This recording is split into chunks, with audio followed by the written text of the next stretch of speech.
Sabrina, and today I'm going to talk about shoulder stiffness and one of the reasons that may be causing your shoulder to have less mobility than it should have. So if your shoulder only comes to about here and you find it difficult raising it, this video is for you.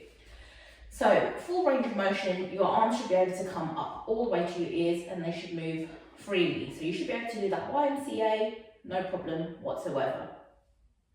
Yeah, so if you're finding your arm only comes here, there's a few different reasons, but today we're going to talk mostly about this one. So if you spend a lot of time sitting at a desk or in front of a computer, or you're always looking at your phone, you might find that your shoulders are, instead of back there, they're actually round here. So your upper back is a little bit rounded like this, and maybe your head is a little bit forward. Now, if anyone's ever commented on your posture and you're a bit like this, or you've noticed from the clothes that you're wearing, you're a bit like this, you're going to find it's difficult to raise your arm. So in this position, that's as high as my arm goes. In order to get any higher, I have to bend my elbow to tap myself on the head. That is as high as it goes, okay? So the restriction becomes structural due to the positioning of your shoulders and your upper back. So that's caused by tension through the front of your shoulder and in your chest muscles. So when your chest muscles are tight because you're looking at your phone or you're in the computer all day, your head is down, or when your head actually should be forward, you still might be like this because you're typing, or you're cold and you're always like this. So your chest muscles may have become quite tight and that pulls the shoulder forward, so you're in this position, which closes the gap within the shoulder joint, meaning your arm can't get any higher. The problem with this is, if you're getting stuck here regularly and you're trying to bring the arm up, you will likely get some form of tendonitis because the muscle underneath the actual AC joint is literally being pinched underneath the bones. So as it rubs, you'll get friction and that causes a tendonitis. So you might feel quite sore through here, and then you might cause scar tissue to build up, which again will cause you issues in the long run with your mobility and movement. So in order to prevent this from occurring, so if you find that right now that you've got this and your arm doesn't really go any higher, you have to do this.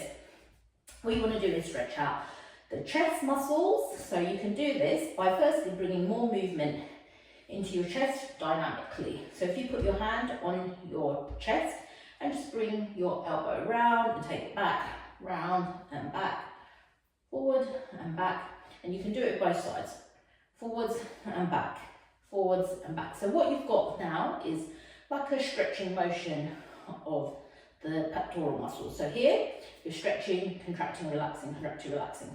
So contract, relax, contract, relax.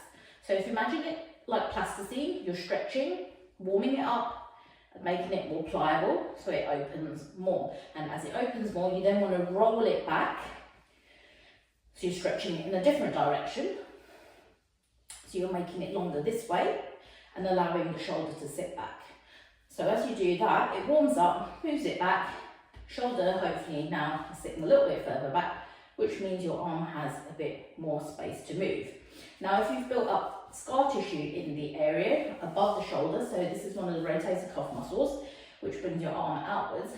If there's scar tissue in there because you've been trying to move it past this point continuously when there's no space, your arm may still feel like that's as high as it goes and it still won't go any higher. In order to get that removed, someone like myself would be able to help you break down that scar tissue, allowing your muscles to once again be able to stretch as it's supposed to, so that it can contract and allow you to move your arm freely. So if the stretching hasn't worked, then it's time to book yourself an appointment and get that range of motion back into your arm. If you don't bring that range of motion back into your arm, you may find that later down the line, you start to have issues with your arm and shoulder because you will get muscle atrophy. So the lack of movement in the joint means that the muscles aren't moving the way it's supposed to, so they weaken, and as they weaken, they get smaller, which means the joint becomes less stable, and hence all the other problems in the future. So you're better off saving yourself the hassle down the line and getting it sorted as soon as possible.